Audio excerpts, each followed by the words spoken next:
All eyes turned to French President Emmanuel Macron on Monday as he arrived in Syria, marking the first EU head of state to visit the country since the fall of Bashar al-Assad in 2024.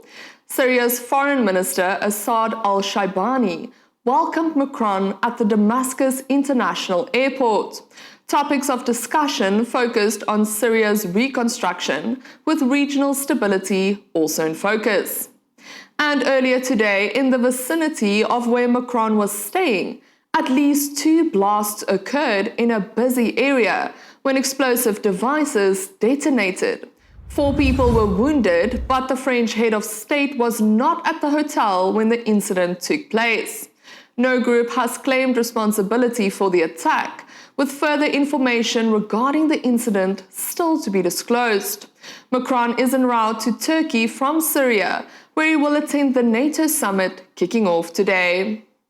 And before heading to Ankara, US President Donald Trump delivered remarks about the situation between Russia and Ukraine.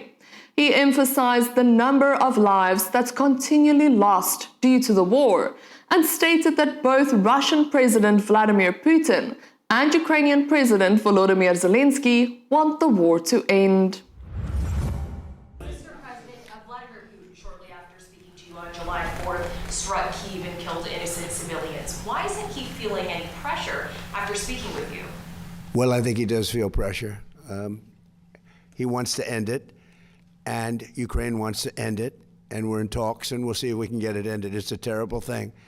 I ended 8 wars. And this was, in my opinion, going to be an easier one because I know both heads. I didn't know most of the heads. I did India, I did Pakistan, I did others. That could have been a real bad one. Nuclear, that was going to be nuclear. It could have been, they had shot down 11 planes. It was raging for 4 days and I got it stopped. And I did that, but this is one that I think we're getting much closer than people realize. And President Putin wants it to end. I will tell you that very strongly. A good call. And President Zelensky actually wants it to end now. And we're going to be going to NATO, and we're going to be talking about it. And I think we're going to get it. I think we're going to get it ended. It's been a terrible situation. Think of this: 25,000 people 2 months ago. 25,000 people were killed. 1 month, soldiers.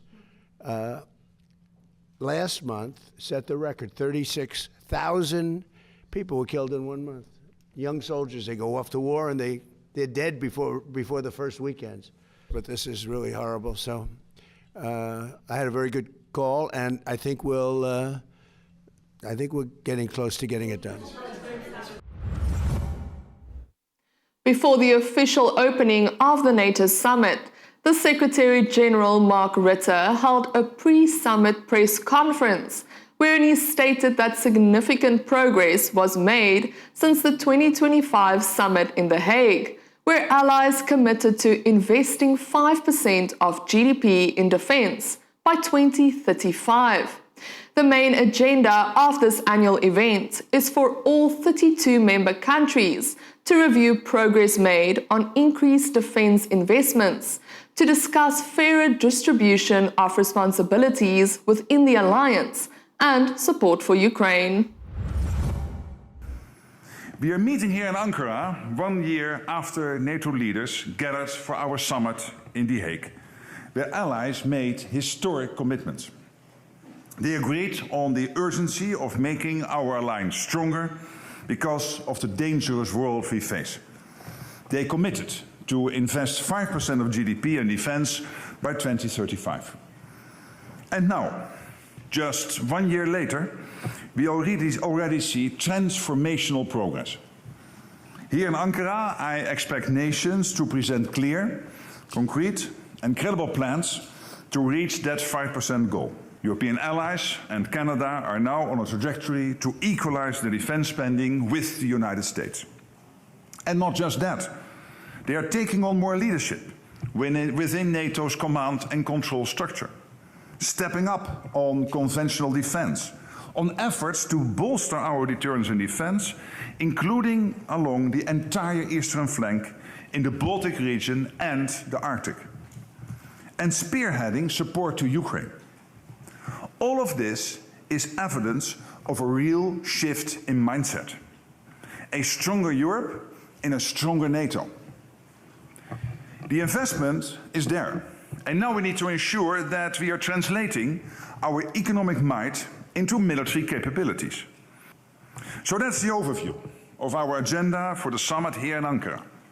We are delivering on the commitments made in The Hague to invest in our defense. We will ensure that we are rebalancing for the better, fairly sharing the responsibility for our shared security. We will turn cash into capabilities, joining forces with industry. And we will continue our robust support for Ukraine, reminding President Putin that we are firm in our commitment.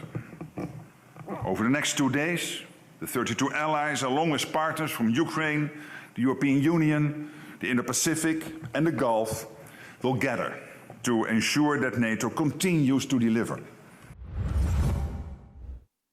Earlier today, whilst on a 2-day visit to Jakarta, Indian Prime Minister Narendra Modi held bilateral talks with Indonesian President Prabowo Subianto, covering topics on defense cooperation, critical minerals, maritime security, and the development of Sabang Port.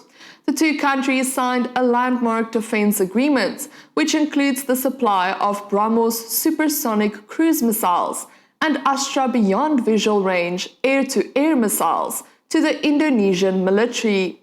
The BrahMos missiles are jointly developed by India and Russia and are among the fastest cruise missiles in the world, which can be launched from land, sea, and air platforms. The agreement is valued at approximately $630 million and includes technology transfer elements. We shall now proceed with the announcement of the MOUs and cooperation agreements signed. First, protocol extension of the Memorandum of Understanding on Maritime Safety and Security Cooperation. Second, Memorandum of Understanding on Cooperation in the Field of Disaster Management. Third, Memorandum of Understanding on Cooperation in the Field of Minerals and Technologies for the Steel Supply Chain. 10th, Memorandum of Understanding on Research, Technology, and Innovation Cooperation. And then contract signing for BrahMos missile defense system between BrahMos and the Ministry of Defense. Next, air-to-air missile cooperation agreement between Bharat Dynamics and Republic Corp. Hari ini saya sebagai Presiden Republik Indonesia mengucapkan terima kasih kepada Yang Mulia Perdana Menteri Narendra Modi karena bersedia menerima anugerah tanda kehormatan tertinggi dari negara Republik Indonesia, yaitu Bintang Republik Indonesia Adipurna. Kami terima kasih Perdana Menteri Modi bersedia menerima. Bentuk penghargaan ini adalah atas kepemimpinan beliau dan kontribusi beliau dalam mempererat hubungan Indonesia-India hingga mencapai tingkat kemitraan strategis komprehensif dan juga upaya-upaya beliau terus-menerus untuk meningkatkan hubungan kerjasama antara Indonesia dan India. Follow our Love World networks as we bring you the latest updates from around the globe.